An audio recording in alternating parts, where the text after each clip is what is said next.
وأشهد أن لا إله إلا الله وحده لا شريك له وأشهد أن محمدا عبده ورسوله لا نبي بعده يا أيها الذين آمنوا اتقوا الله حق تقاته ولا تموتن إلا وأنتم مسلمون فإن أصدق الحديث كتاب الله وخير الهدى هدى محمد صلى الله عليه وسلم وشر الأمور محدثاتها وكل محدثة بدعة وكل بدعة ضلالة وكل ضلالة في النار معاشر المسلمين أوصيكم ونفسي بتقوى الله فقد فاز المتقون.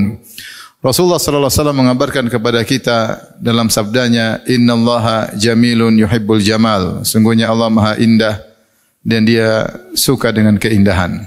Allah zatnya indah, wajahnya terindah yang merupakan puncak kenikmatan dan kelezatan yang akan dilihat oleh penghuni surga pada hari kiamat kelak. Nama-namanya terindah dan sifat-sifatnya terindah, bahkan ketetapan-ketetapannya adalah yang terindah. Allah terindah dan Dia juga Subhanahu wa taala mencintai keindahan-keindahan. Dan di antara keindahan yang dicintai oleh Allah Subhanahu wa taala adalah keindahan akhlak. Dalam Al-Qur'an Allah Subhanahu wa taala menyebutkan 4 akhlak, 4 sikap yang disifati dengan keindahan. Yang pertama adalah hajrun jamil, yaitu meninggalkan dengan cara yang indah. Yang berikutnya Allah sebutkan safhun jamil, yaitu berlapang dada dengan cara yang indah. Demikian juga Allah sebutkan sabrun jamil, sabar yang indah. Dan Allah sebutkan juga sarah jamil, yaitu cerai dengan menceraikan yang indah. Adapun yang pertama, Allah berfirman, "Wasbir ala ma yaquluna wahjurhum hajran jamila." Maka sabarlah wahai Muhammad sallallahu alaihi wasallam atas apa yang mereka katakan kepadamu berupa hinaan, cercaan, penantangan ketika Nabi berdakwah. Sabarlah atas perkataan mereka, wahjurhum hajran jamila, dan tinggalkanlah mereka dengan hajarlah mereka dengan cara yang indah. Yaitu kata para ulama, ya, dakwahi mereka dengan cara yang baik, jangan digubrisi perkataan-perkataan buruk mereka, jangan mencoba membalas perkataan mereka dengan perkataan yang buruk yang sama seperti mereka. Sehingga kau akan tersibukkan dengan membalas dendam, sehingga kau lalai dari continue dalam berdakwah. Oleh karenanya Rasulullah sallallahu alaihi wasallam diperintahkan bahkan ketika berjidal dengan mereka dengan jidal yang terbaik. Kata Allah Subhanahu wa taala, "Wajadilhum billati hi ahsan." Diskusilah mereka, debatlah mereka, jidalah mereka dengan cara yang terbaik. Allah juga berfirman, "Wala tujadilu ahlal kitab illa billati hi ahsan." Janganlah kalian berdiskusi, berdebat dengan ahlul kitab kecuali dengan cara yang terbaik. Jika ternyata mereka tidak mau mendengar, tidak menerima, bahkan memberi gelaran-gelaran yang buruk, bahkan mengganggu, maka jangan dibalas, tinggalkanlah mereka dengan cara yang baik.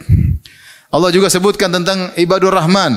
Kata Allah Subhanahu wa taala, "Wa ibadur rahmanil ladzina yamshuna 'alal ardi hauna wa idza khatabahumul jahiluna qalu salama." Ibadur rahman, para penghuni surga. Kata Allah Subhanahu wa taala, "Wa idza khatabahumul jahiluna." Kalau orang-orang jahil berbicara dengan mereka dengan perkataan yang buruk, qalu salama, maka mereka membalas dengan perkataan yang penuh dengan keselamatan. Itu mereka tidak menggubris, mereka meninggalkan dengan cara yang baik. Maka ini bisa kita praktikkan dalam kehidupan kita sehari-hari. Kalau ternyata kita harus meninggalkan suatu komunitas, kita diganggu oleh seseorang, maka tinggalkan dengan cara yang baik tanpa harus membalas. Yang penting kita sudah menyampaikan, kemudian tinggalkan mereka dengan cara yang baik. Yang kedua yang Allah sebutkan dalam Al-Quran adalah as-safhul jamil. Kata Allah Subhanahu wa taala, "Wa inna sa'ata la'atiyatun la fasfahi safhal jamil." Sungguhnya hari kiamat pasti akan datang, fasfahi safhal jamil, maka berlapanglah dada dengan pemaafan yang indah. Dalam ayat ini Allah memerintahkan Nabi untuk memaafkan dengan berlapang dada yang indah, yaitu memaafkan tanpa harus mencela, memaafkan tanpa harus marah-marah. Sebagaimana Nabi Yusuf alaihissalam ketika memaafkan kakak-kakaknya yang telah memisahkan dia dari ayahnya dan ibunya sekian tahun lamanya, maka Nabi Yusuf mengatakan, "La tathriba alaikumul yawma yaghfirullahu lakum." Wahai kakak-kakakku, tidak ada cercaan bagi kalian pada hari ini, semoga Allah mengampuni kalian. Subhanallah, Nabi Yusuf tidak mencaci maki, tidak mengatakan kalian telah berbuat kepadaku demikian dan demikian, kalian telah menyiksaku dan semua cercaan tidak diucapkan sama sekali oleh Nabi Yusuf alaihissalam. Dan itu yang juga diucapkan oleh Nabi sallallahu alaihi wasallam ketika Nabi sallallahu alaihi wasallam menaklukkan kota Mekah. Setelah 8 tahun sebelumnya beliau diusir dari kota Mekah sehingga harus berhijrah. Pada tahun 8 Hijriah beliau datang dengan 10.000 pasukan, kemudian menaklukkan kota Mekah sehingga orang-orang Quraisy pada ketakutan. Maka kemudian Rasulullah SAW berkata kepada mereka, La tathriba alaikumul yaum. Aku berkata kepada kalian sebagaimana perkataan saudaraku Yusuf kepada kakak-kakaknya, La tathriba alaikumul yaum. Tidak ada cercaan bagi kalian sama sekali. Idhabu fa antumut tulaqa. Pergilah kalian wahai Quraisy, meskipun kalian musyrikin, pergilah kalian. Sungguhnya kalian bebas. Rasulullah SAW maafkan dengan berlapang dada. Maka seorang ketika dizalimi oleh orang lain, dia ingat ayat ini, berusahalah dia melapangkan dadanya. Berharap ampunan dari Allah Subhanahu wa taala. Siapa yang mengampuni, dia akan diampuni oleh Allah Subhanahu wa taala. Allah Subhanahu wa taala merintahkan kita untuk mengampuni, ya. Ala tuhibbuna ayyaghfirallahu lakum. Kata Allah, wal ya'fu wal yasfahu. Hendaklah mereka memaafkan dan berlapang dada. Ala tuhibbuna ayyaghfirallahu lakum. Tidakkah kalian suka diampuni oleh Allah? Jika kita memaafkan, kita akan dimaafkan oleh Allah. Dan kita tahu kita semua banyak dosa.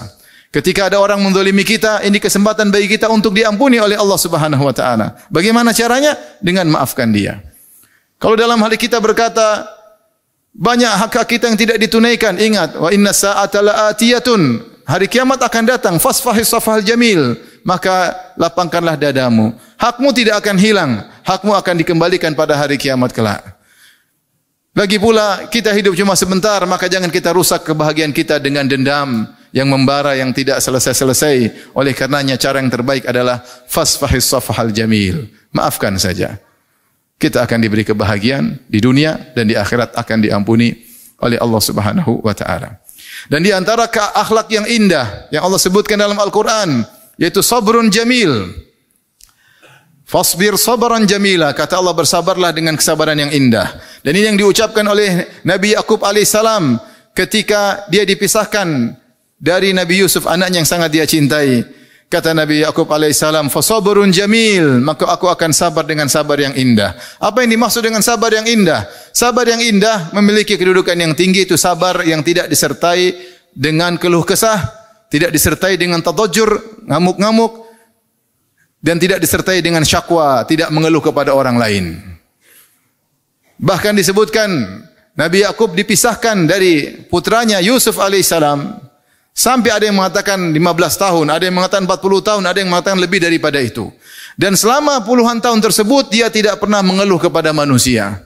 Bahkan dia bersabar meskipun sampai kedua matanya buta. Kata Allah Subhanahu wa taala, "Wa biyaddat 'ainahu minal huzni." Ya.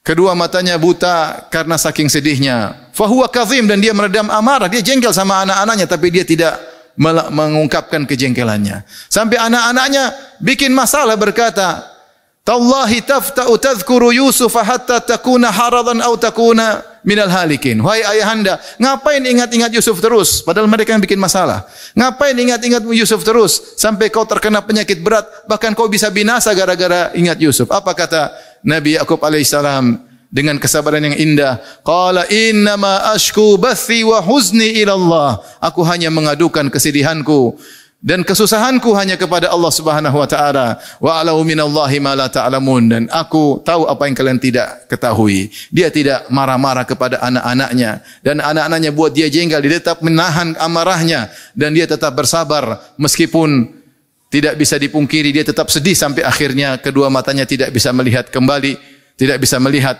dan dia tetap berkata, aku hanya mengeluhkan kesedihanku hanya kepada Allah Subhanahu wa taala. Sabar yang berkesinambungan, puluhan tahun tidak mengeluh kepada siapapun. Itulah disebut dengan sabrun jamil, yang akhirnya ujungnya mendatangkan keindahan. Semoga Allah Subhanahu wa taala menganugerahkan kepada kita akhlak-akhlak yang indah. Aqulu qouli hadza astaghfirullah li wa lakum wa lisal muslimin kulli dhanbin wa khati'ah fastaghfiruhu innahu huwal ghafurur rahim. Alhamdulillahi ala ihsanihi wa syukru lahu ala taufiqihi wa amtinanihi wa asyhadu an la ilaha illallah wahdahu la syarika lahu ta'ziman li sya'nihi wa asyhadu anna Muhammadan abduhu wa rasuluhu da'ila ridwani. Allahumma salli alaihi wa ala alihi wa ashabi wa ikhwani. Di antara akhlak yang mulia yang menakjubkan Allah sebutkan dalam Al-Quran adalah sarohan jamilan, yaitu menceraikan dengan cara yang indah. Ya. Nabi pernah berkata kepada istri-istrinya sebagaimana Allah sebutkan dalam surat Al-Ahzab, ya.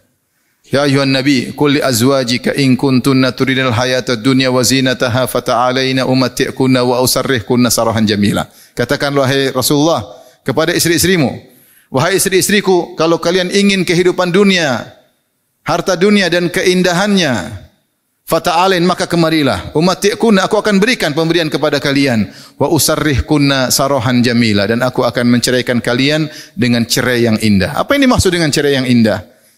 Maksudnya biduni mughadhabah, tanpa harus marah-marah, musyatamah, tanpa harus caci memaki, kata Syekh Sa'di rahimahullahu taala, tanpa ada dendam, menceraikan. Konsekuensi atau kondisi mengharuskan seorang menceraikan istrinya daripada kalau bertahan kondisi semakin runyam. Tetapi ketika dia menceraikan benar-benar dibangun di atas kemaslahatan, maka dia menceraikan dengan cara yang indah. Sebagaimana Allah sebutkan, at-talaqu marratan, fa imsakun bima'rufin aw tasrihum bi ihsan. Cerai bisa dua kali. Setelah cerai kau bisa kembali tapi dengan cara yang ma'ruf, atau kau melepaskan bi ihsan dengan cara yang indah. Maka meskipun dia menceraikan karena Allah Subhanahu wa taala. Bahkan ketika dia menceraikan dia dapat pahala dari Allah Subhanahu wa taala, tanpa harus ngamuk-ngamuk, tanpa harus membongkar aib di antara mereka, tanpa harus membalas dendam. Dan itu yang terjadi banyak di kalangan masyarakat. Ketika terjadi perceraian, maka bukan dengan perceraian yang indah, tapi dengan permusuhan, dendam, saling menjatuhkan, saling membongkar aib. Kadang-kadang anak-anak menjadi korban, disuruh bermusuhan dengan ibunya atau disuruh bermusuhan dengan bapaknya, sehingga kemudaratan yang berkepanjangan. Maka tidak demikian seorang ketika harus pun menjatuhkan cerai kepada istrinya, harus berpisah dari istrinya, maka dia ingat firman Allah Subhanahu wa taala, fa imsakun bima'rufin aw tasrihum bi ihsan. Hendaknya dia mencerai dengan cara yang baik, sarahan jamila, yaitu dengan cerai yang indah yang dibangun di atas takwa kepada Allah Subhanahu wa taala. Inna Allaha malaikatahu yusalluna 'alan nabi ya ayyuhalladzina amanu sallu 'alaihi wa sallimu taslima.